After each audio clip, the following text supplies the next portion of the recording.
I have a saying, especially with the younger or more junior women that I work with, is that it's never too early to lead. And I think the temptation is when you start your career is to do everything that you're told to do and to try and do it well. That said, I think people gain confidence in you by seeing that you're able to actually control a situation or manage a situation. And so being able to step out and not just do exactly as I'm asked, but to figure out what else needs to get done and to really drive towards that and manage that has been an important skill. The interesting thing about a career on Wall Street is that the job you're hired for is not the job you end up with. So you're actually hired for a fairly analytical job, and my job right now is almost entirely relationship oriented.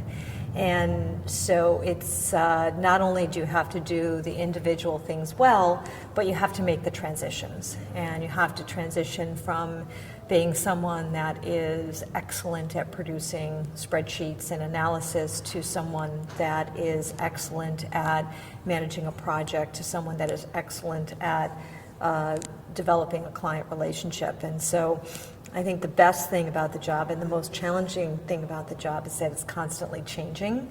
And even today, after 25 years in the business, it's still changing for me.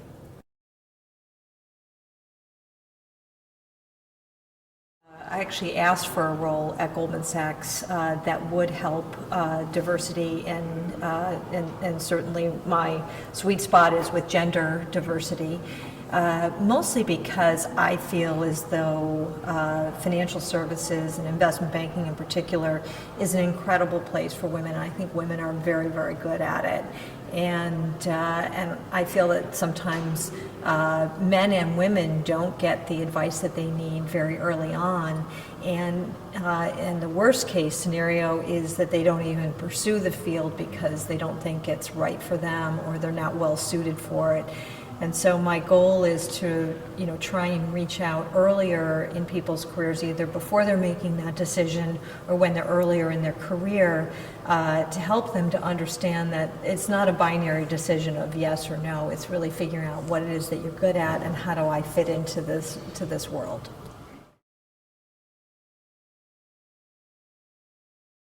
I think the advice I would give young women is to have confidence in yourself. And a good friend of mine and a mentor of mine told me very early in my career that not to let perfect get in the way of good. And so I think we all go to a place like Booth and we're decent students and fairly good at what we've done before, otherwise we wouldn't be there. And it's a little bit of the A student syndrome where you start and you expect to get A's, and then maybe you get an A minus, or God forbid you get a B plus on something, and all of a sudden you've decided, I can't do this anymore.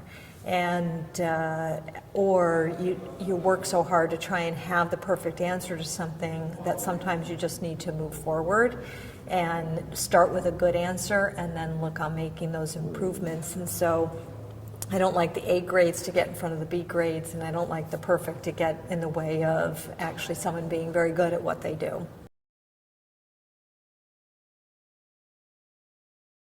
One of my goals in taking on a diversity role at Goldman is to really try and mix up a little bit the nature of the women that we recruit. And I don't think that there's any one particular type. And I do think it's important that we get rid of this theory that there's one type that succeeds. I have seen younger women do exceptionally well coming in from marketing backgrounds, coming in from consumer products backgrounds. I've had young women do exceptionally well because they just have personalities that allow them to relate with other people, connect with other people, and build strong relationships. And so I think sometimes we lean a little bit too heavily on our analytical skills or industry knowledge when I'd say at least 50% of the job is your attitude and how you relate with other people. And I think that's something that women are exceptionally good at. So I want to mix it up a little bit when we recruit.